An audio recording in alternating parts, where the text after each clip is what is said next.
All right, good to see everybody again. We are on to lecture number 2.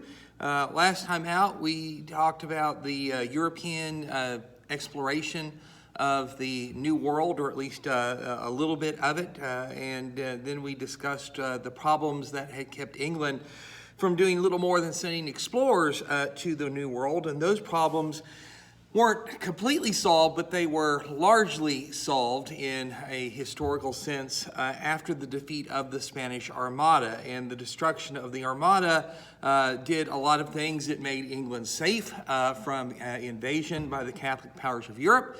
That is going to not only secure the English Reformation and England's conversion to a Protestant country, but it's also going to vindicate that conversion to the people of England. It's going to make them believe that God was on their side, that God was in fact an Englishman. After all, it was God who had sent the storm that crushed the Spanish Armada. And this meant that God intended England to be a great and powerful country, to do important things, to be wealthy, to be prosperous. And obviously, in an island nation, this would require getting involved in the colonial game, and especially the colonial game, of course, in North America, where the Spanish and the Portuguese and the French and the Dutch were doing so many things and doing so well. The British had limited experience with colonization, and most of that was centered around Ireland, which was a very complex situation for them. They had established settlements in Ireland. There was a lot of resistance to the Reformation in Ireland. There were wars. Ireland was a very problematic colonial experiment for the British, although ultimately, in terms of gaining political, military, and economic control of Ireland, successful. But it did teach the English certain lessons about how to deal with native peoples. The English tended to see the Irish as lazy and barbaric, and as people who needed to be ruled by an iron fist, if you will, convinced that they could not stand up to England's will. And unfortunately, this is going to be an experience that the first English colonists in the New World are going to carry with them. And those colonists are going to arrive in America off what is today the coast of North Carolina, a few years before the fight with the Spanish Armada. And they're going to come courtesy of one of the wealthiest, if not the wealthiest men in England, and that is Sir Walter Raleigh. And in 1584, Sir Walter Raleigh decided to launch an attempt by England to found colonies off the North American coast, and he sent 2 ships to what is today North Carolina. At the time, that whole region that today we call Virginia, Maryland, and North Carolina was known as Virginia after Elizabeth I, the Virgin Queen. And these ships went over there. It cost a lot of money to do it, but they went over there and did some exploring, and they came back and they reported a paradise. They got there in good weather, in summertime, and of course it's very beautiful, and there was all kinds of game in the fields, and there were all kinds of fish in the rivers and this kind of thing. And so that really set the stage for Sir Walter to envision founding a colony. In 1585, he sent the first settlers to this region, and they established a colony on one of the Barrier Islands off of North Carolina. It was a badly sited colony, and it was a colony that arrived too late in the year to really plant a crop and get itself going before winter showed up. And yes, there is winter in North Carolina. It can get cold and nasty, and sometimes it can even snow. And what's more is these original colonists went out of their way to intimidate the Indians. So when they showed up, they got off their boats, they went onto one of these barrier islands, they began to build a settlement. The Indians who lived on the mainland and other nearby islands, of course, were curious, and they came over, they made contact, and the English wanted to impress them with their technological superiority, with their power, to intimidate them so that they would be afraid of the English, if you will, and would not threaten them. And so they showed them around, they let them onto their ships, which of course were something like the Indians had never seen before. The Indians were in fact duly impressed, but after the Indians had left, it was discovered that in the cabin of the captain of one of the ships, there was a missing goblet. It wasn't a valuable thing at all, but it was something that had disappeared, and it was determined that the Indians had stolen it, which of course is a crime against God and man. And so the English decided to retaliate, and they sailed up the nearby river and wiped out the first Indian village that they saw, and then the ships hurried home. Well, this worked to intimidate the Indians, who now wanted nothing to do with these English colonists, which of course was a real problem when winter showed up and there wasn't enough food, and the colony came very close to starvation. Things got so desperate that when a passing British ship stopped by in the spring of 1586 to check on the colonists insisted almost at gunpoint that they be taken back to England. So that first experiment to found a colony in America, which occurred on Roanoke Island off the coast of North Carolina, had failed, and it had failed badly. But Sir Walter was nothing if he wasn't determined. He was a smart fellow. He could learn lessons. And so he decided to send a second expedition in 1787 under a better leader by the name of John White.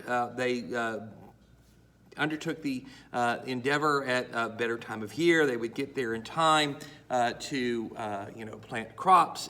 This time they went out of their way to make friends with some of the local Indians, and this colony got off to a successful start. In fact, the first English child born in America was born to the governor of Roanoke Island, John White, and things were going so well that he went back to England before 1587 was out to get supplies and more colonists. But of course, when he returns to England, we're right on the eve of the Spanish Armada's attempt to land an army to unseat Elizabeth I and undo the English Reformation. And England needed every sailor and every ship that it can get. And so White and his ships and his crews were sort of drafted into the defensive effort. And as a consequence of that, it wasn't until 1590 that he returned to Roanoke Island.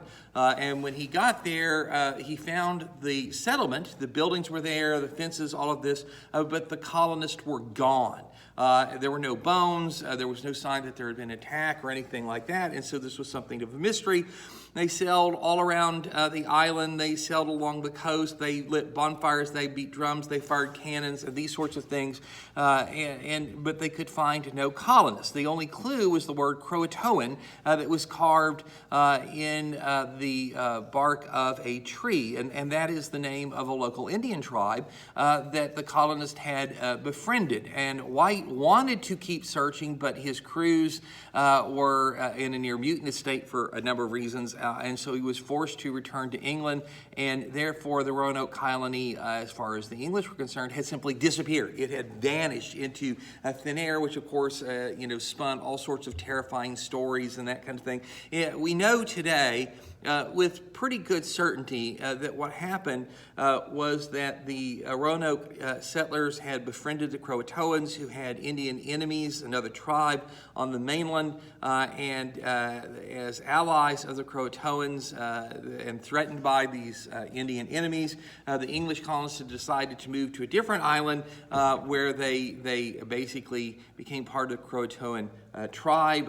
Archaeological evidence has found all sorts of artifacts left over that prove that English colonists and the Croatoans had lived together and that sort of thing. So it's not that the settlers died or were wiped out or anything like that. It's just that they made a move out of probably military necessity, and continued to live, but they wouldn't be found by the English until they had been fully assimilated into the Croatoa tribe and disappeared. But at the time, this was a terrifying example of what might happen to colonial efforts in North America. And the larger import of this is that the wealthiest man in England, Sir Walter Raleigh, had tried twice to plant a colony in North America and had twice failed. And this was very depressing, because if somebody with the resources of Sir Walter Raleigh could not get this done, there was a real question, could this be done at all? Could England fulfill the destiny that had been laid out by God in the defeat of the Spanish Armada and the Reformation if it could not found colonies in North America? And if Sir Walter couldn't do it, then who could do it? The British government did not have the money and the resources for this. The Church of England did not have the money and the resources for this. And so as bad as the English wanted to colonize, it seemed like it was going to be impossible for them to colonize. And so it looked very bad for England for a while, but where there is a will, there is a way. Now, there were still troubles in England. In 1603, Elizabeth I died, and at that point, the Stuart monarchs took over. Charles I became King of England, and he was not going to get along with the Parliament. It was going to lead to a civil war and all these sorts of things. But before all that stuff happened, you had a group of London merchants who got together and said, hey, look, this business in North America could be very profitable. Look what the Spanish have done with it. Look what the Dutch and the French have done with it. There's a lot of money to be made here. And if the government or the church or no individual has enough money to fund a colonial effort, perhaps if we pooled our resources, we could fund a colonial effort. And so they put together something that was called the London Company. The London Company. And basically, this is a joint stock company. If you want to argue, it's the beginning of Wall Street in American history, because what the merchants did is they all bought shares of stock in the company. For so much money, you could buy a share of stock. And the idea was that in this way, we're pooling our resources, have enough money to found a colony. That colony will turn a profit, and everybody will get a share of that profit depending on how much they invested or how many shares they own. That's where the word comes from, a share of stock. You get a share of the company's profit. And since everybody expected to make the same kind of riches that the Spanish were going to make, then for a relatively small investment, arguably you could make an enormous amount of money. And so it was fairly easy to gather together the funds that were required to launch this effort. And in April of 1606, the London Company went to the new king, James I, and asked for permission to settle, to found a colony in the land that the king claimed in North America, in the Virginia area. The king gave his permission. He issued a charter to the London Company to do this. The London Company, being savvy businessmen, changed the name of the charter to the Virginia Company. So London Company, Virginia Company, they're the same thing. And in December of 1606, 3 ships, the Susan Constant, the Godspeed, and the Discovery, sailed for America on behalf of the Virginia Company, carrying 104 men and boys, no ladies on this first trip. And they came to the Chesapeake Bay, and they poked around, and they looked for a good place to found a colony. And they had several important criteria that had to be met for founding this colony. First off, they wanted to be far enough inland that they were sort of safe from any Atlantic storm. They wanted to be far enough inland so that they would not be easily spotted by enemy ships, French or Dutch, or Spanish or Portuguese, and therefore vulnerable to attack. So they had to get fairly far inland, but as they went inland, they wanted to stay on a tidal river. That is, a river wide enough and deep enough that ocean-going ships can sail up and down it all year long, a river deep enough and wide enough that when the tide comes in, seawater pushes up into the river with the rising tide. And so that was the second criteria. And then the third criteria is they wanted to find a spot that was easily defended by land, because, of course, there were going to be Indians there. You didn't know whether they would be friendly or be hostile, so you wanted to find a place that you could easily defend. And after looking around for a while, they found what looked to be the ideal site, and that was an island in one of the tidal rivers in what is today the state of Virginia, and this is where they chose to plant their colony. And being, again, good, savvy businessmen, they named the river on which they would settle the James River after the king, and they named the settlement Jamestown after the king. And Jamestown would become the first successful English settlement in the New World. That would not be an easy route, as we're going to see, but Jamestown would manage to survive. And from Jamestown would grow the colony of Virginia. And in reading your book and researching this, you're going to find references to the Jamestown colony, and that's what it was called for a long time, because that's all that there was in Virginia was Jamestown. So it was the Jamestown colony, but eventually you start reading about the Virginia colony. It can get a little bit confusing because, Jamestown is the seed from which Virginia grows. And so for our purposes, we're going to keep this really simple. Jamestown is the first successful English settlement in the New World, and Virginia is going to be the first successful English colony in the New World. Okay, so we're going to understand seed, Jamestown, plant, Virginia, settlement, colony. Okay, and at first it didn't look like that outcome was going to be a sure thing at all, because remember, this first shipment, if you will, these first three boatloads of English who came over to America weren't really settlers. They weren't really colonists.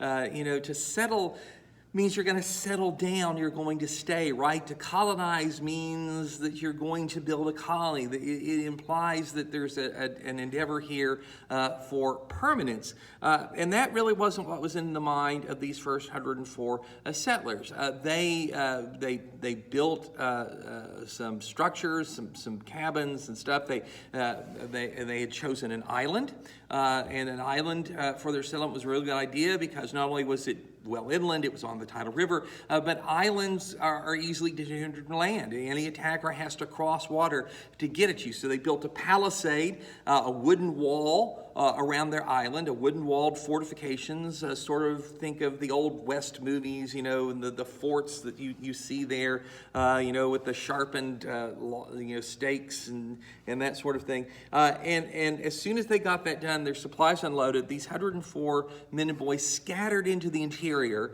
of what would become Virginia, looking for the gold and silver and the easily found riches that they had optimistically anticipated would be everywhere. They really thought that they were going to have the same kind of luck in a way that Cortez had when he went into what would ultimately become Mexico. And of course, the difficulty with that is that there weren't Aztec empires to conquer in Virginia. There wasn't gold and silver, easily found. There was none of that kind of wealth in Virginia.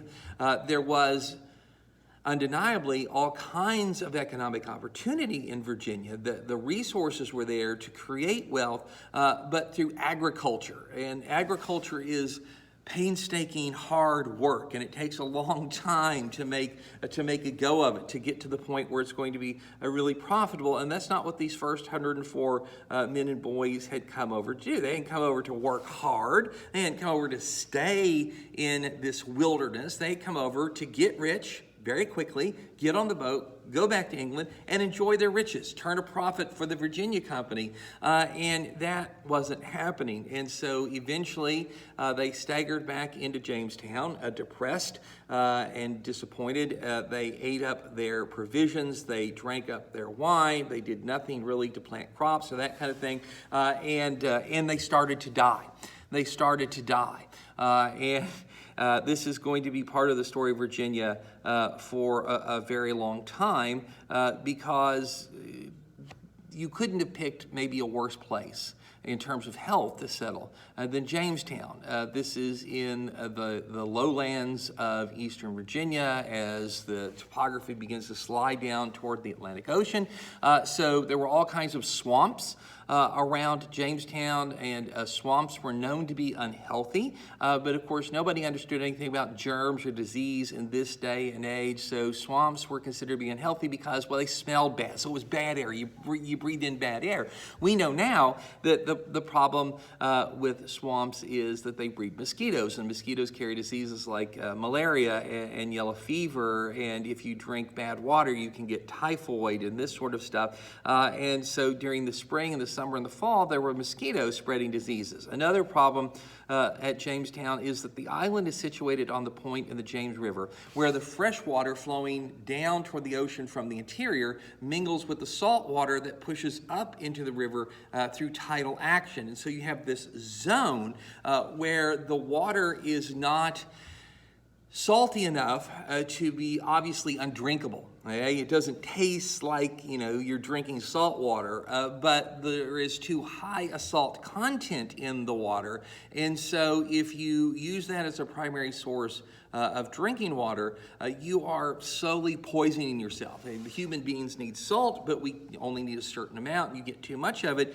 it can be lethal. It does damage to your internal organs, and you can actually die of salt poisoning. In addition to that, of course, understanding of sanitation was very primitive. So the river that was their source of drinking water and cooking water was also their sewer, and it's where the runoff from the outhouses went, and where you dumped your slop jar every morning and that sort of thing, and through your trash. And so it was a very, very unhealthy environment. And within a handful of months, only 38 of those original 104 settlers were still alive, and those 38 were so distraught, so depressed by what had happened to them, that they got on their ships and they started to sail back to England. And just as they got to the mouth of the James River, they were met by 3 more ships that had been sent from England with provisions and more settlers. And so they turned around and they went back. And that's how close Jamestown came to suffering, in essence, the same fate of Roanoke, a very bad start that led to the colony be abandoned very quickly. This doesn't mean that things particularly go well in Jamestown.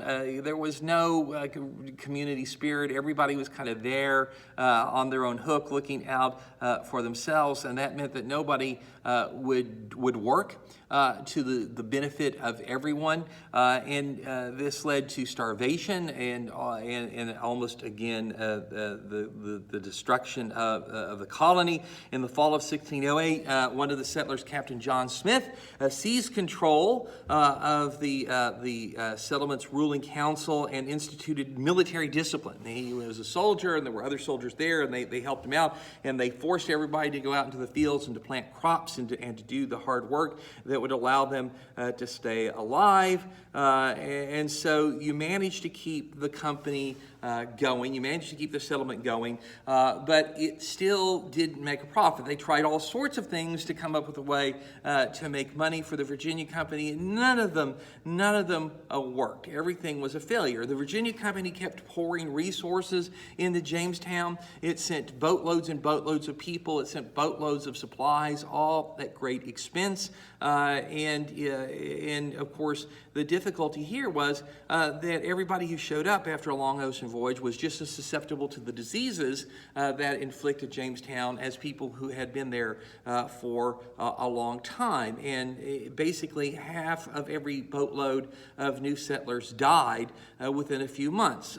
They eventually tried to send people so that they arrived in winter, which was considered to be more healthy. People didn't die as much, and of course they didn't. It was cold. The mosquitoes had died off, but a long winter voyage across the Atlantic Ocean was not pleasant, and it didn't really make a difference. You could say that there was a healthy season, there was a sickly season, but you were still losing about half of every boatload of people who came over. There were skirmishes with the Indians, and of course these caused casualties as well, and people died as they did back in Europe of cuts and scrapes and bruises and things that would get infected. Today we could deal with very easily, but in that day and age, things for which there were no cures. And so the upshot of it is that the Jamestown as an economic venture for the Virginia Company is going to fail. Virginia Company is never going to make any money at it. It's going to have to resort to all sorts of things to try and convince more settlers to go. I mean, the word's going to get back. This is a dangerous place. Why would you want to go there? And so the Virginia Company does things like giving Jamestown self-government. It's allowed to form a legislature called the House of Burgesses and can make its own laws there at the beginning of self-government. And America is a ploy to get people to go. The company's not going to try and pull the strings from the other side of the Atlantic Ocean, which you would have thought would have made sense from the very beginning, right? It takes several months to cross the Atlantic Ocean and several months to go back. And so you can spend 3, 4, 5 months in just a round trip of communication, and it would be very hard to really govern intelligently from England, and yet that had been attempted. It hadn't worked very well, and so it's local self-government, which is going to turn out to be very important later on, but initially it's not going to make a whole bunch of difference. So the Virginia Company is going to go bankrupt before Virginia turns a profit for its shareholders. The irony is that the Virginia Company goes belly up just as the Virginians figure out how to make money. And the person who led the way there was a settler by the name of John Rolfe. John Rolfe and his wife had sailed for Jamestown in 1509. Their ship got blown off course by a hurricane. They wound up down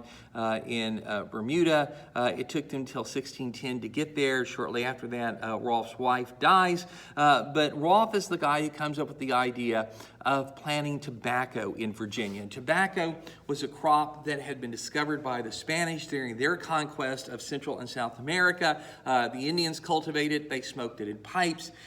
And as was the case with everything the Indians had, the Spaniards appropriated it for themselves. They started to send it back to Europe, and it was exotic, even though it was sort of very foul-smelling and not especially good tasting. It was nonetheless an exotic product, and it took off in Europe. The Spanish dominated the tobacco market, and eventually tobacco found its way to England, but of course it wasn't a steady supply.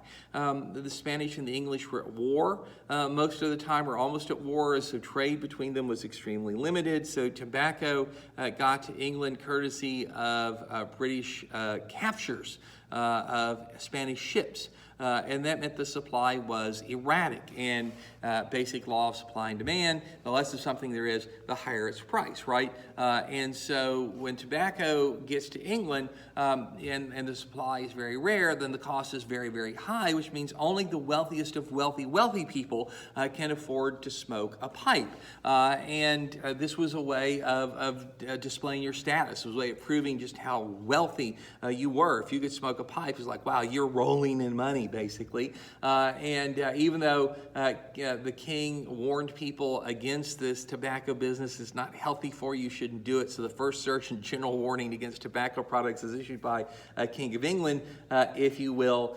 in the 17th century. But that said, there was money to be made with tobacco, and Rolfe had knowledge of that, and probably had encountered tobacco production on Bermuda.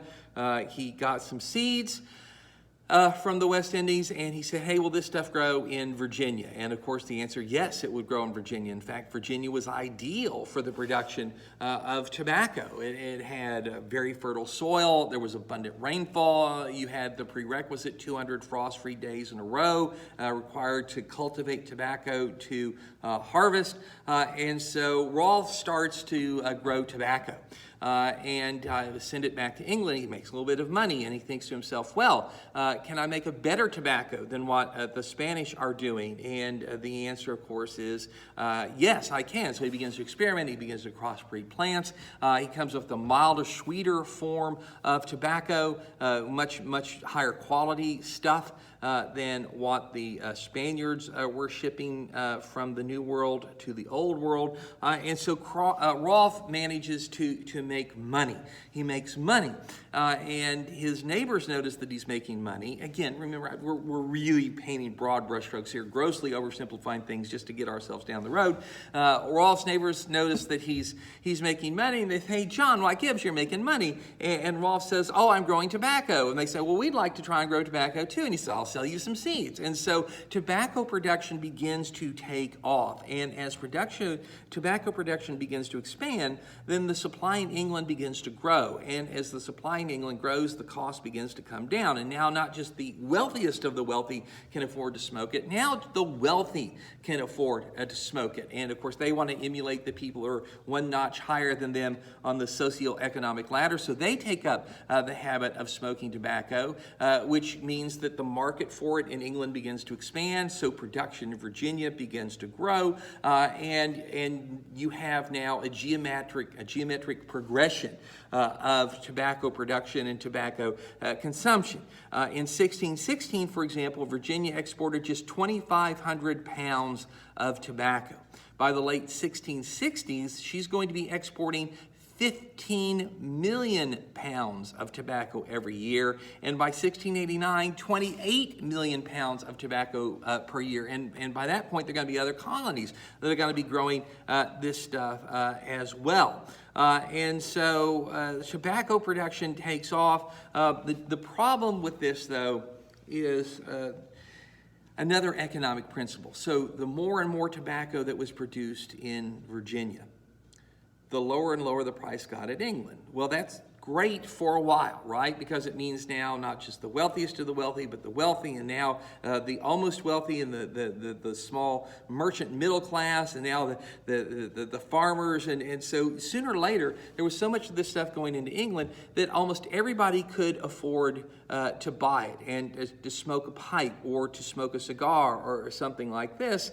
So you had an expanding pool of customers, but this expanding pool of customers, of course, was finite. At some point, you're going to saturate the market, and the lower and the lower the price came from more and more production, then the harder it was to make a good profit at this. So think of it this way.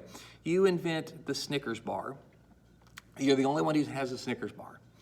And people like Snickers bars. They want Snickers bar, and you're the only one who makes them, so you can sell them for $100 a piece, which means only rich people can eat candy bars, right?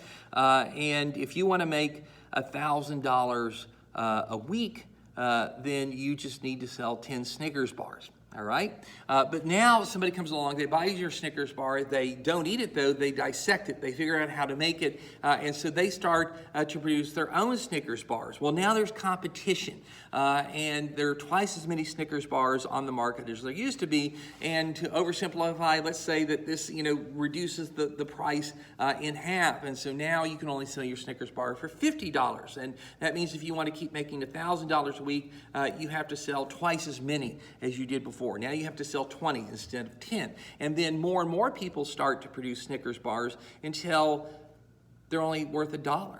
And that means if you want to keep your price margin up, you have to make 1,000 Snickers bars a week. This is kind of the condition that the planters in Virginia got themselves into. And by the way, when I say planter, let's don't think of Gone with the Wind. Let's don't think of, Tara and 12 Oaks and the great big columned mansion and that kind of thing. Planter is a job description. You make your living planting cash crops. That is, crops that you grow so that you can sell and make money. You can make cash from them. So, there's crops like corn and wheat and grains and these kinds you're growing to consume. Those are foodstuffs, but tobacco is a cash crop. You are growing it for the sole purpose of selling it to make money. And if your profit margins are disappearing in the fashion of our Snickers bar, and this is in essence what is happening to the tobacco planters in Virginia, then you're in a situation where the only way that you can continue to keep profits where they have to be is to produce more tobacco. Now, this is ironic, right? Because the more of it is, the greater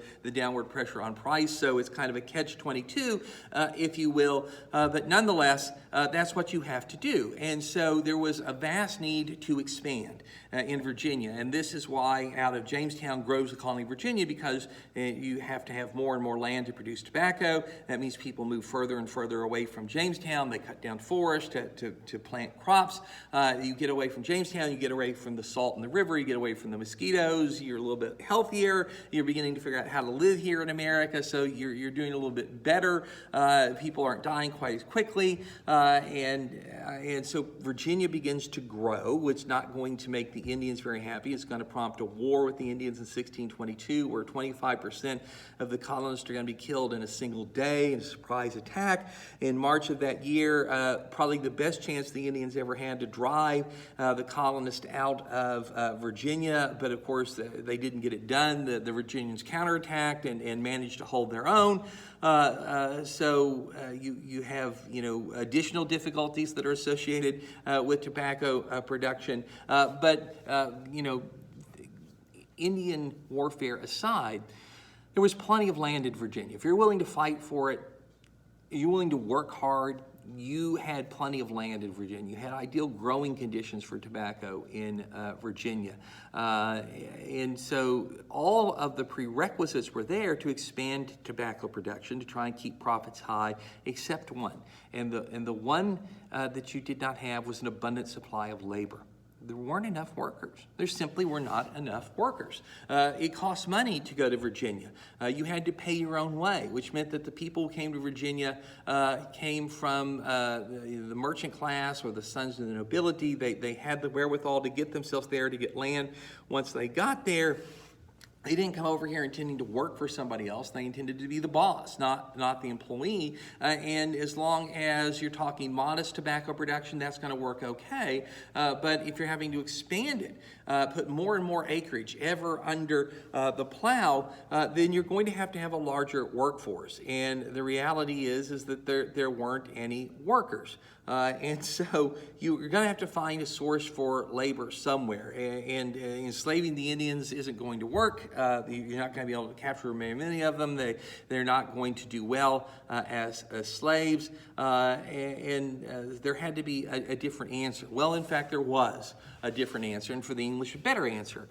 And that was indentured servants. So back over in England, you have a growing population and a limited amount of land.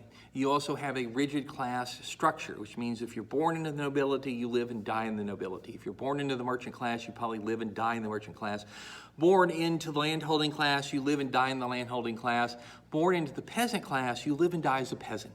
There's no social or economic mobility to speak of, and that means that you have a vast population of people in England who have no land, who have minimal employment, who live a very hard life, who have no hope of that life getting better, no hope of that life being better for their children or their grandchildren. And what these people need more than anything else is they need land, because land was the key to economic stability. It was the key to having a roof over your head and food in your belly and being able to take care of your family. It was the eventual route to having the franchise and dignity and respect and these sorts of things. But there was no land to be had in England. Most of the land in England was owned by the nobility, and they held it in large estates, which of course allowed them to maintain economic power and therefore political power in England. That wasn't going to change. In fact, there were laws to ensure that these large landed estates were never going to be broken up. And so you have in England a large class of penniless, landless, jobless peasants who desperately seek opportunity. And in America, you have a bunch of large landowners who desperately need labor. And these are the kinds of problems that capitalist economies are designed to solve. We have demand and we have resource, and they are going to hook up. And so the planters in Virginia began to advertise for indentured servants. And you can think of an indentured servant as someone who's willing to sell themselves into temporary slavery. So you sign a contract that has a term of indenture, and it could be 5 years, it could be 7 years, it could be 10, 7, 5, kind of the common. And the basic agreement is that the landowner in Virginia will pay my passage across the Atlantic Ocean. When I get there, I am indentured to him for however many years we agreed to. That is, I've got to work for him. I've got to do his bidding, whatever he tells me to do for this period. He'll give me a place to live. He'll give me clothes. He'll give me food. And I will grow his tobacco for him. And at the end of that term of indenture, I will have completed my contract. I will be set free. I will be on the American side of the Atlantic Ocean. I will know the tobacco trade, and I will be able to go out onto the frontier and get land of my own. You know, I might have to fight some Indians for it, but okay. And land means opportunity of the kind that I would never, ever get in England. And so there were all kinds of people in England, men and women, who were willing to sell themselves into indentured servitude. They were willing to leave England, everything they knew, friends and family, and come to America for a chance at a better life. And so think about that. If you had absolutely no prospects whatsoever and your children were doomed to have no prospects whatsoever, would you be willing to trade 5, 7, or 10 years of your life for opportunity that you would otherwise never get? And I think a lot of people might answer yes to that question. Certainly in the 17th century, a lot of people in England did answer yes to that question. And so indentured servants began to come over. And for about 60 years, indentured servitude is going to solve the labor problem for the English colonies. You're going to find indentured servants in all the colonies, the southern colonies, the middle colonies, the New England colonies. It's not going to be unique to Virginia at all. And there were all kinds of things that were good about indentured servitude. I mean, it was a contractual agreement. Somebody, you know, it's not like indentured servants couldn't become disgruntled or be mistreated or run away, all those things that happened. But by and large, it was a contractual agreement. Both sides had willingly entered it, and both sides basically, abided by its terms. The indentured servants spoke English. They understood English law, English custom. They were, Protestants and that kind of thing. So they were, there weren't any tensions there about all of that. But indentured servitude did have a flaw or two, and those flaws are going to lead to its demise. And one of those flaws is that an indentured servant was just as apt to die of disease or mischance in America as somebody who paid their own way. And for the planters who hired them, this, of course, is very bad business, right? Because, if I figure that the money that it takes me to get you across the Atlantic Ocean is worth 5 years of your labor, and you die on me after 5 months, well, as the planter, as the employer, I just lost out, right? My investment is never going to pay off. And that means that planters really worked their indentured servants exceptionally hard. They went on the cheap in terms of shelter and clothing and food. Those tough conditions sometimes facilitated an early death due to disease or accident. But in the beginning, this is kind of the response. And as more and more people in England found out that things were not peachy in Virginia, if you were an indentured servant, that sort of begins to lessen the enthusiasm for it. Something else that happens, of course, is that times get better in England. And so as the English Civil War comes and goes, as economic dislocation lessens and economic opportunity increases, you have fewer and fewer people willing to be indentured servants. England is going to see the pool of indentured servants essentially dry up. So for 60 years, it answered the need and answered the need very nicely. It allowed the tobacco boom to begin and to flourish, but ultimately the pool of indentured servants is going to dry up. And although more and more Englishmen are going to come to the New World, they're going to come on their own hook, looking to make their own way, not to be somebody's indentured servants. And so that means that the planters are going to have to find an alternative source of labor. And the alternative source of labor they turned to was the institution of slavery. Now, slavery is one of the oldest of all human institutions. You might argue perhaps that it is the oldest of all human institutions. Slavery has been practiced by all peoples of all faiths on every continent of the world. You can go back to the earliest moments in the Bible and find references to the slaves of the Pharaoh building the pyramids and these sorts of things. It was common practice for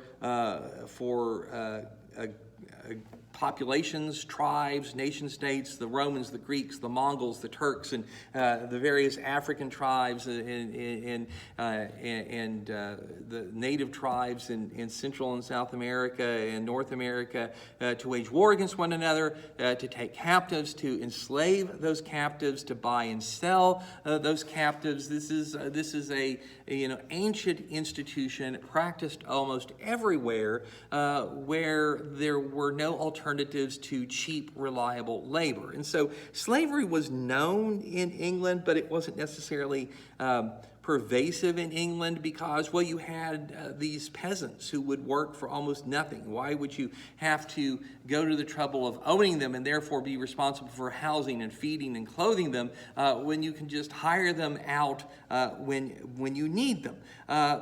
So slavery is something that exists. The English are aware of it. They much prefer indentured servitude as long as they can use it, but when indentured servitude begins to dry up, they need an alternative, and the alternative is slavery, and that is an ancient institution that is very much still in play around most of the world, and especially in the Spanish and Portuguese colonies. The Spanish and the Portuguese in their conquest had enslaved Indians, but the Indians that they enslaved were treated so badly that they did not hold up well under slavery. They died off far quicker than they could reproduce. That, of course, is a problem from an economic standpoint. And so the Spanish began to look elsewhere for labor, and where they looked was Africa, which, of course, is very close to South America.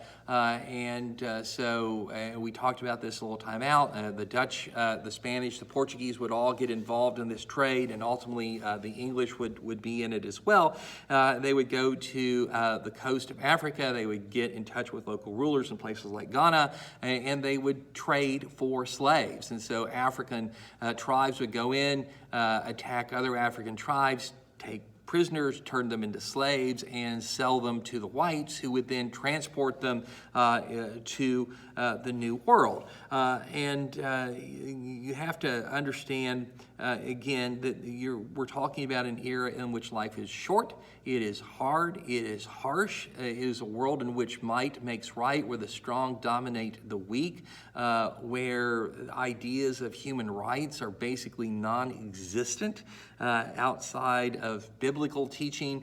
So people in a class kind of world tended to look down and sneer at people below them, and to see them in many instances not even being really human. And therefore it's important to try to understand that to a large part of the world, a trade in human beings was no different than a trade in livestock or a trade in crops or something like that. If that offends modern sensibilities, which is a good thing, we haven't been like that for a very long time, but this is part of the human story, the story of all peoples everywhere around the planet. And in an environment like that, you need to look at slavery as an economic institution.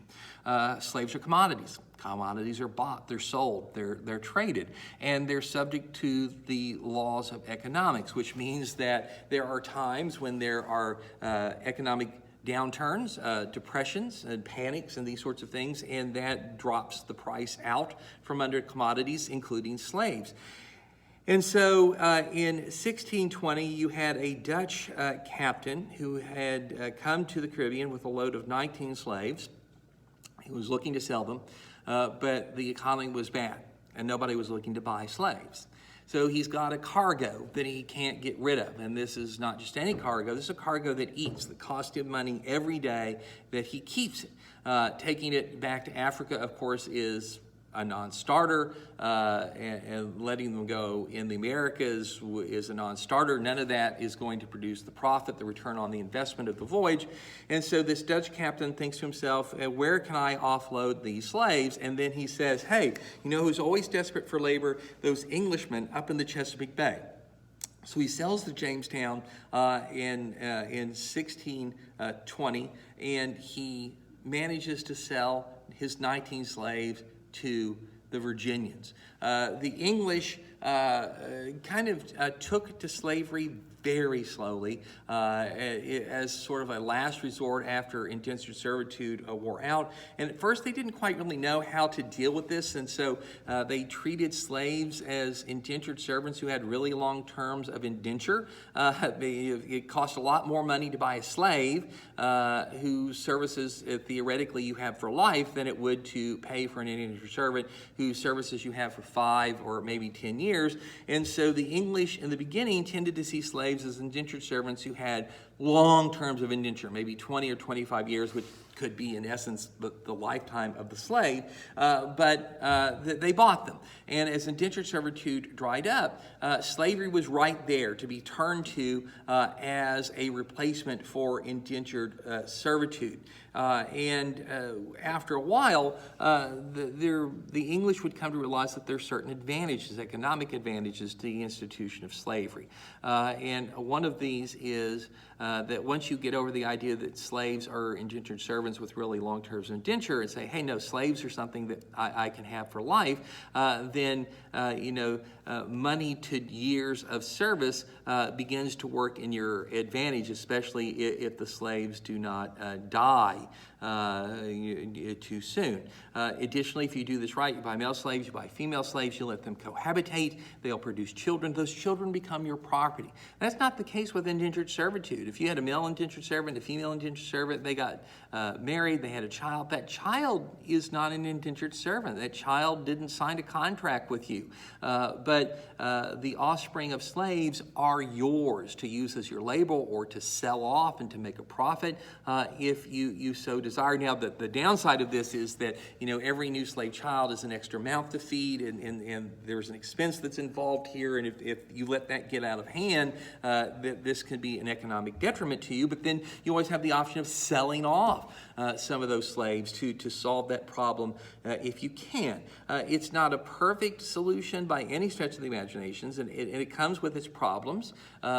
Slaves are not English. They do not speak English. They are not Protestants. There are people who used to be free, at least in the beginning, who come from a different culture, speak different languages, practice different religions. They probably don't like being slaves, which means there's always the fear of slave rebellion. These people have to be watched. But you can turn that to your advantage, too, by arguing that hey, look at the favor we're doing to these slaves. We're civilizing them. That is, we are turning them into English civilization. We are teaching them the English language. We're teaching them the Christian faith, and so we're saving their souls. So in fact, we're doing a good thing. And if you treat slaves harshly, you work them hard, you skimp on them, then you're doing this to pagans, to non-whites, to non-Englishmen, to people who aren't your fellow countrymen. If it bothered you to not treat your indentured servants as well as you could have, it was probably because they were white, they were English, they were Protestant, but if you're doing this to people who aren't like you at all, then maybe your conscience doesn't bother you so much. But the right kind of investment, you could grow your slave population at virtually no cost whatsoever, which would give you more and more labor and a lifetime's worth of labor. And so slavery worked. So here's the basic thing. Slavery worked. As an economic system, it worked. And if it had not worked as an economic system in the context of European colonization in the New World, it would not have taken root. It would not have survived. There were too many downsides to it to have clung to it if it was not allowing for the ever-increasing production of tobacco. Slavery, as well as indentured servitude, is what allowed that tobacco boom to continue. And that tobacco boom made Virginia a profitable colony. It made Virginia a profitable colony. Another thing about slavery that's important to remember as time goes on, that the English came to rationalize it, to explain it, to deal with their pangs of conscience or morality regarding slavery by telling themselves things like, hey, we're Christianizing the slaves, we're saving their souls, we're civilizing them, we're taking them out of deepest, darkest Africa and bringing them into a more enlightened environment. The other thing here is that it came to be considered that African slavery equaled white equality. So slaves are at the bottom of the social and economic ladder, but only blacks could be slaves.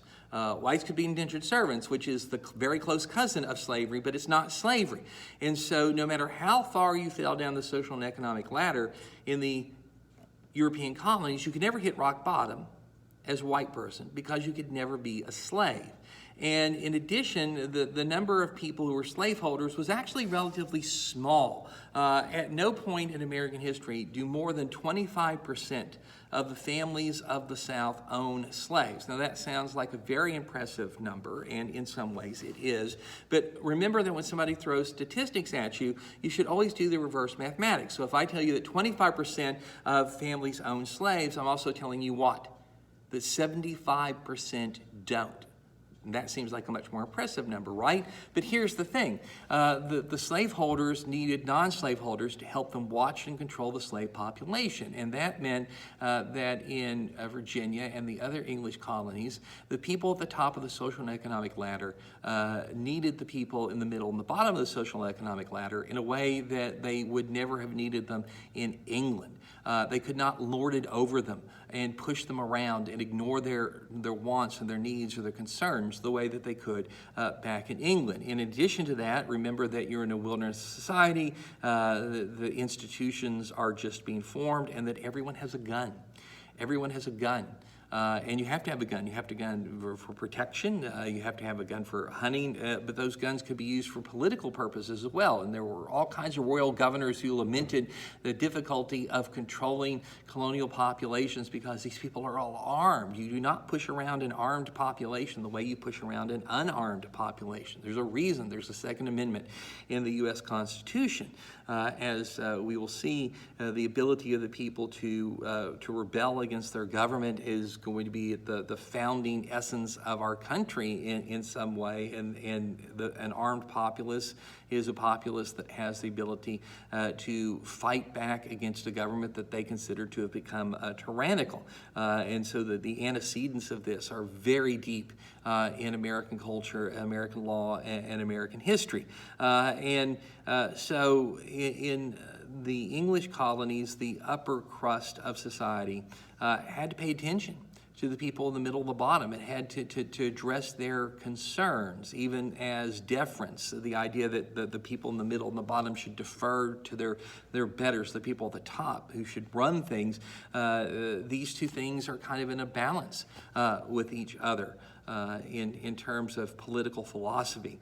And if there was a slave rebellion, you would need all the whites to help you put down the slave rebellion. You need all the whites to help you watch and make sure there isn't a slave rebellion. And so the idea comes into play that African slavery equals white equality. In order to watch and guard and control the slave population, you have to, in essence, create a system in which all whites are part of an upper class, a master race, if you will, and politically that accrues to the advantage of the non-slaveholders who are the majority in the society, and it gives all of them a stake in slavery, not only an economic stake in the profitability of the cash crop economy is key to making everything else go, but a political, cultural stake as well. And so slavery is going to take hold. It's going to allow the cash crop economies in Virginia to flourish and make them very profitable. And the profitability of those cash crop colonies is going to bring the English to desire to found additional colonies in the New World. And we are going to talk about those, but we're going to pause for a second here because we spent a lot of time on Virginia. And even though we've done this in very broad brushstrokes in a grossly oversimplified fashion, we've done that because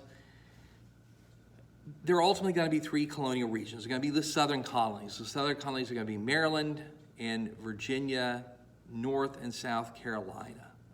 And then you're going to have the New England colonies. It's going to be Massachusetts, Rhode Island, Connecticut, New Hampshire, and then you're going to have your middle colonies, which are between those two, which is Delaware, New Jersey, New York, and Pennsylvania. And by the time of the American Revolution, there are going to be 13 colonies. And if we spent as much time on all 13 as we spent on Virginia, we would be more than halfway through the semester and we wouldn't even have the Declaration of Independence yet. And so obviously, we're not going to be able to do that. Your book talks about the unique history of every colony, and they're all very fascinating, and each of them would be worthy of a semester unto itself. But this is a survey class. It means we can't take the luxury to spend time on each colony in that fashion. So for each colonial region, southern colony, middle colonies, New England colonies, we're going to establish a paradigm, a colony that's sort of representative of the others, and that for the South is going to be Virginia. As Virginia grows and evolves, the rest of the South grows and evolves. So here's the thing that is common amongst all the southern colonies. They are all basically founded for economic purposes. People come to Virginia, they come to North Carolina to grow cash crops. And although Maryland, which is just across the Potomac River from Virginia, is initially thought of as a haven for Catholics, people who don't want to try and practice the Catholic faith in a Protestant country, and so they come to the New World, hence the name Maryland, Mary the last Catholic monarch of England. They also come with the idea of growing cash crops, and so Maryland is going to become a cash crop colony just like Virginia, based on tobacco. South Carolina, North Carolina are going to be cash crop colonies. Georgia is the last of the southern colonies. It's not going to get founded until the 1740s, and partly it's going to be a buffer against the Spanish in Florida, against the very valuable cash crop colonies in South Carolina and North Carolina. But the people who are going to come settle in Georgia initially are from debtor's prison. They're people who can't pay their bills, and if you couldn't pay your bills in this period of history, they threw you into jail, they threw you into debtor's prison. So this was to be a haven for people who were on their way to debtor's prison. They're going to, of course, adopt a cash crop economy, and so they're basically coming for economic reasons as well. So the southern colonies are all founded essentially for economic reasons, and the people who come to them encounter similar climate, soil, geography, which is ideal to the growing of cash crops. So very fertile soil, long growing seasons, abundant rainfall, and all through these southern colonies you have these deep tidal rivers that cut inland and are therefore natural avenues of trade. You can send your cash crops out down these rivers to the oceans, and you can send ships up carrying the goods that are bought with the profits from those cash crops. And that means that in the South you're not going to have very many ports. You don't need them. You'll get a few places like Charleston in South Carolina, Savannah in Georgia, for example, but without ports, you're not going to get much in the way of cities. The southern colonies are going to spread out because of large-scale agriculture, and so you're going to have a very dispersed settlement pattern. People are going to own a fair amount of land. Their neighbors are going to be, some distance away from them. You may 6-7 miles in some instances. It could take an hour or more to get to your closest neighbor.